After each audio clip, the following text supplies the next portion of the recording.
Welcome to your Farm and Home Show. My name is Joanna, and today we are going to be making a special treat. Sweet potatoes are a wonderful vegetable for fall. They store well as long as you keep them in a cool, well-ventilated area. You can enjoy them all winter long.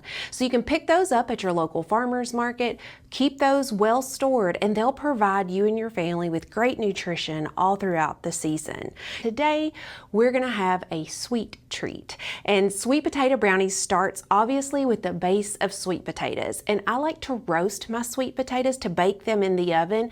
I feel like the starch turns to sugar and it's just a little sweeter that way, but you can put it in the microwave. You can actually steam your sweet potatoes. However you like to cook those is the way you would prepare the sweet potatoes. So the way we've started here is we have a cup of peanut butter or your favorite nut butter, and sometimes that can be hard to incorporate into this mixture because we're not adding eggs or milk or any other liquid. So I would encourage you to microwave your nut butter just for a little bit, just to get it as a smooth consistency that it'll mix well.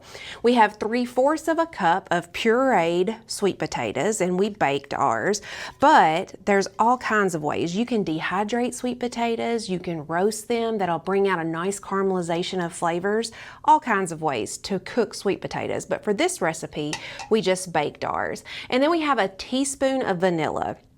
And we're going to incorporate our vanilla, our sweet potato, and our nut butter together with a whisk until it's well incorporated, because we want all those flavors to mix together before we add our other ingredients. Now, sweet potatoes are a great source of nutrition. We are certainly adding some sugar to this one, but it's a great way to get your kids maybe to try sweet potatoes. I think they would be surprised to know that this recipe has that in there. But a medium sweet potato has about 100 calories and virtually no fat. So what a great treat. And I mentioned that you could dehydrate those and make those into sweet potato chips. It has some natural sugars in it. It has a lot of antioxidants, vitamins, and minerals that we need for our bodies. Okay, so once we have all that incorporated, what we're gonna add is we're gonna add 2/3 cup of sugar. And this is where you could add some artificial sweetener if you would like to, the kind that's specific for baking. We're going to use real sugar this time. And then we have 6 tablespoons of flour, and this is just plain all-purpose flour, but you could use almond flour, oat flour, any flour that you would like. We also have 6 tablespoons of cocoa powder. This is where the chocolate's going to come in, and we're going to get that chocolatey flavor with the cocoa powder. And then we also have 1/2 cup of semi-sweet chocolate chips. You can also add some more on top if you would like. You could also add some lower calorie baking chips if you would like to.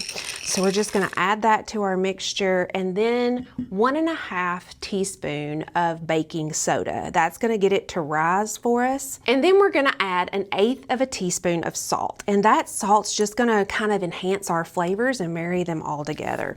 And then we're just going to mix all of these ingredients up into our mixture.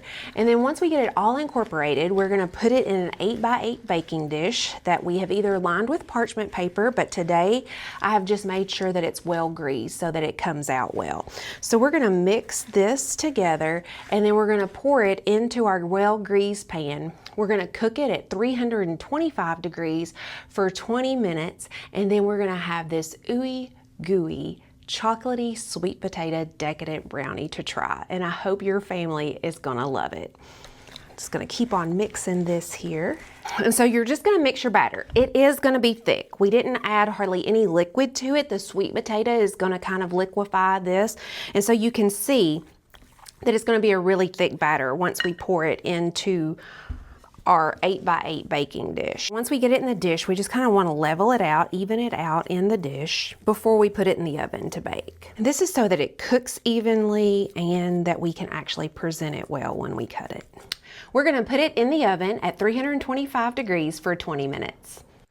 Okay, our sweet potato brownies are out of the oven. They are cooling now. Once they're cooled, you can cut them. They're not going to be the exact consistency of a normal brownie because they're held together with sweet potatoes. So it's going to be a little bit more fudgy, ooey gooey, but still delicious. And so if you would like this recipe, or if you would like some healthy and budget conscious recipes that utilize any of our vegetables, you can contact us at the local extension office and we'd be happy to help. We appreciate you watching the Farm and Home Show and hope you have a great day.